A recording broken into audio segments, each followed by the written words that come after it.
Now that's a powerful gospel. The center stage of the gospel, of course, is the netherworld, the place where the rich man is in after he dies.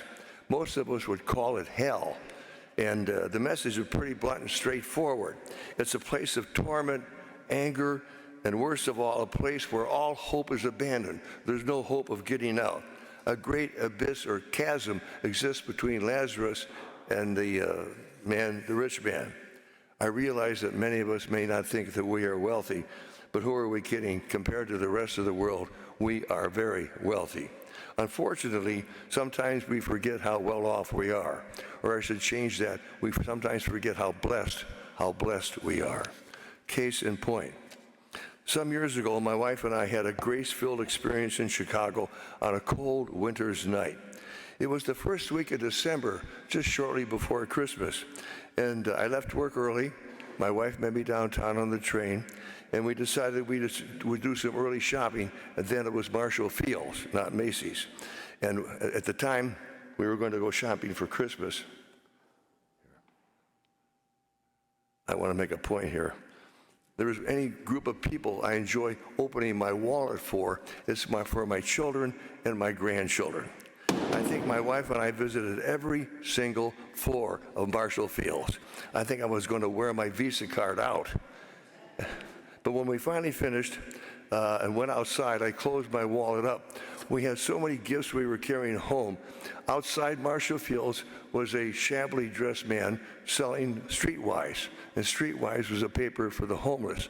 Of course, I had so many gifts, I couldn't reach in my pocket to give them any kind of money at all. We were too busy. So we went out to eat that night, of course, to a very fine restaurant. And after dinner that night, it was near Belmont and Clark, we decided to go for a walk. It was a cold night in the wintertime. And we were walking east on Belmont Avenue very pleasantly, and all of a sudden, out of a darkened doorway, a shadow figure appeared and stood right in front of us. We froze in our tracks. It was a black man with an orange bear's cap pulled down over his ears. He was obviously a panhandler, and we knew what he wanted. And he very nicely asked, "Can you give me some money, any loose change, so I can buy a pizza?" And of course, I opened my wallet, kept it off to the side so he couldn't see, and I had a single dollar bill and a $20 bill. You knew he wasn't going to get the 20. So I gave him the $1 bill. My wife didn't have her purse with her, but she found 2 spare quarters in her coat. So we gave him this great sum of $1.50.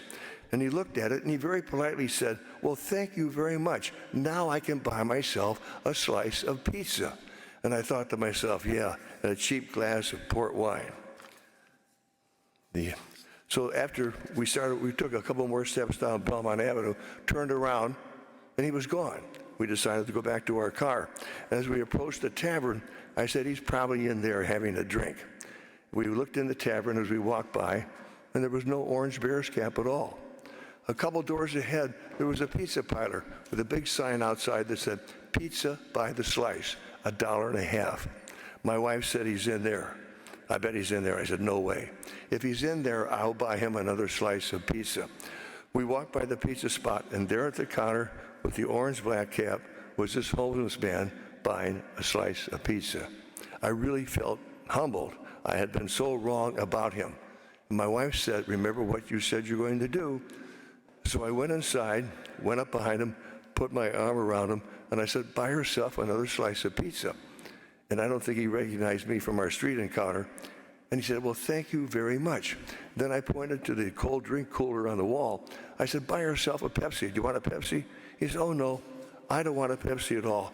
2 pizza slices are enough." And that, when he said that, I was taken back. It just ruins my concept of what a beggar should do. They want to take you for everything you could get. And this man was very happy with what I had just given him. And when I left that pizza parlor, I walked out a changed man.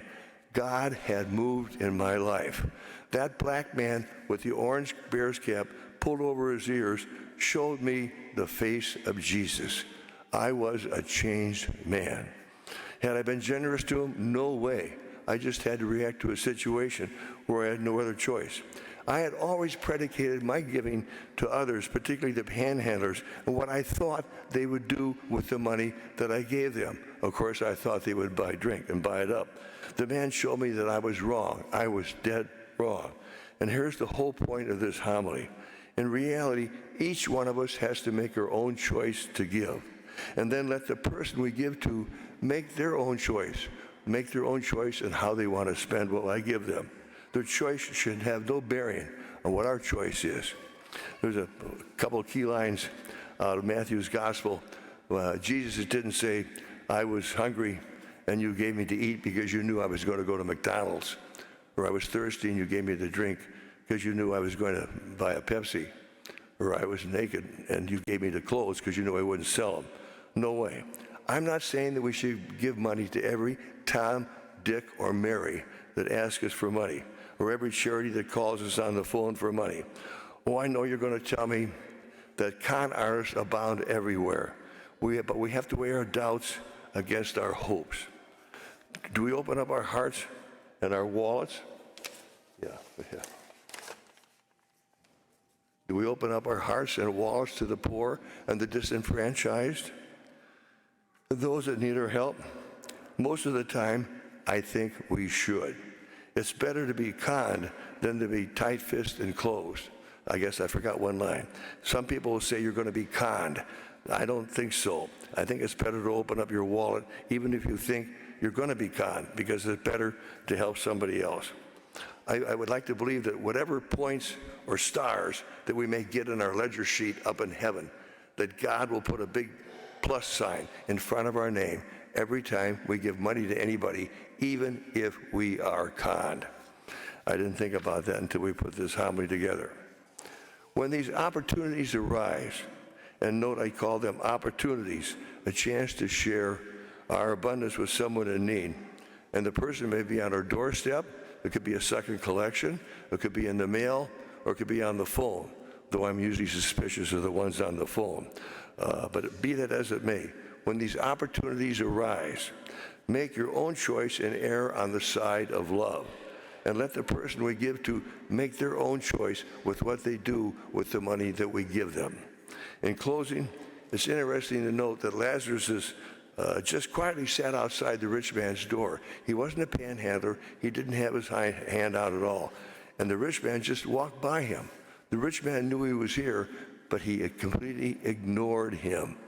The challenge for all of us is to be aware of the poor and the marginalized and those who really need our help, the Lazarus of this world who need our help whether they ask for it or not.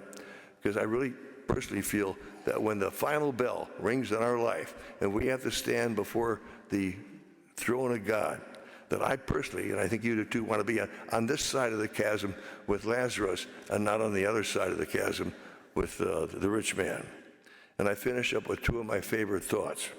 To those to whom much has been given, much is expected. And it's not what you gather, but what you scatter that tells what kind of a life that you've lived. Thank you for joining us for this celebration of the Mass. This virtual Mass is broadcast to hundreds of people every day of the week.